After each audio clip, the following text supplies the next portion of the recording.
നമ്മുടെ നാട്ടിലൊക്കെ night life തുടങ്ങിയേ പറ്റൂ. കാരണം പകല് പുറത്തിറങ്ങാൻ പറ്റില്ല, അമ്മാരി ചൂടല്ലേ. അപ്പൊ ഇനി നൈറ്റ് ലൈഫ് സ്റ്റാർട്ട് ചെയ്തേ പറ്റൂ. ദുബായൊക്കെ അങ്ങനെയല്ലേ, പകല് നല്ല ചൂടാ, പുറത്തിറങ്ങൂലല്ലോ ആൾക്കാർ, വൈകിട്ടാണ് ഇറങ്ങുക. അപ്പോ നൈറ്റ് ലൈഫ് തുടങ്ങാന് ഇവിടെ കുറെ പ്രശ്നങ്ങളുണ്ട്. അതൊക്കെ പോസിബിൾ ആണ്. നമ്മൾ ഈ പറയുന്ന പോലെ മുടക്ക് പറയാ. ആദ്യം പറയുന്ന we are a very populated area. CCTV അങ്ങനെ വെക്കണല്ലേ, നേരത്തെ CCTV വെക്കണം. നമ്മുടെ manpower nightlife allow ചെയ്യുന്ന ഏരിയകളിൽ നേരത്തെ CCTV വെക്കണം. അല്ലാതെ ഇപ്പൊ ഒരാള് നമ്മളോട് റോങ് ചെയ്യാന്ന് വെക്കാം, മൊബൈൽ ക്യാമറ ഓപ്പൺ ആക്കിയിട്ട് ഇങ്ങനെ പിടിച്ചാൽ അയാൾ ഡീസെന്റ് ആവുന്ന കാണാന്നാണ്. കാരണം പബ്ലിക്കലി നമ്മളെ മോശം സ്വഭാവങ്ങളൊന്നും ആരും കാണാൻ നമ്മൾ ഇഷ്ടപ്പെടുന്നില്ല. പോലീസുകാരൻ നമ്മളോട് റോങ് കാണിക്കാന് നമ്മൾ ക്യാമറ എടുത്താൽ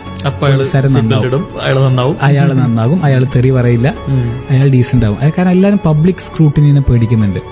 അപ്പൊ അതുപോലെ തന്നെ നമ്മളെ നാട്ടിൽ ഒരുപാട് എഡ്ജ് കേസുകളുണ്ട്. പക്ഷെ അതിന്റെ പേരിൽ ഒരു വലിയ വിഭാഗം സാധാരണക്കാർക്ക് സുഖങ്ങളോ സൗകര്യങ്ങളോ ഒന്നും നിഷേധിക്കേണ്ട ആവശ്യമില്ല. എഡ്ജ്